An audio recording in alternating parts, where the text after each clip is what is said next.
Duel timnas Prancis versus Polandia di babak 16 besar Piala Dunia akan segera tersaji pada Minggu malam.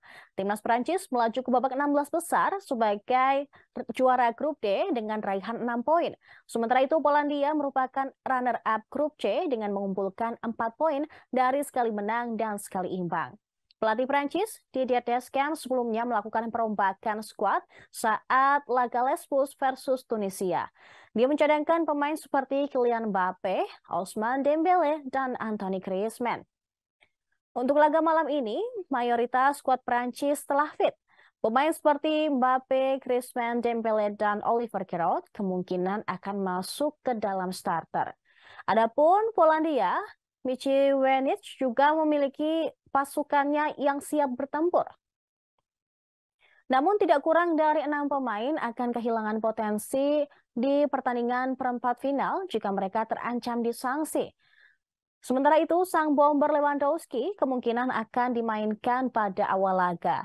Striker timnas Polandia, Arkadiusz Milik, menilai timnya membutuhkan skuter atau motor untuk menghentikan bintang Prancis Kylian Mbappe. Prediksi line up Prancis kemungkinan akan diisi oleh Lloris, Konde, Varane, Upamecano, Hernandez, Tchouaméni, Rabiot, Dembele, Griezmann, Mbappe, dan Giroud. Sementara itu, prediksi line up Polandia kemungkinan akan diisi oleh Szczęsny, Kessie, Klich, Kiwior, Berezinski, Frankowski, Bilek, Krikowiak, Zielinski, Lewandowski, dan juga Milik. Memiliki insting mematikan seperti Lewandowski tidak berarti apa-apa bagi Polandia jika pemain Barcelona itu tidak menerima servis dari rekan-rekan setimnya.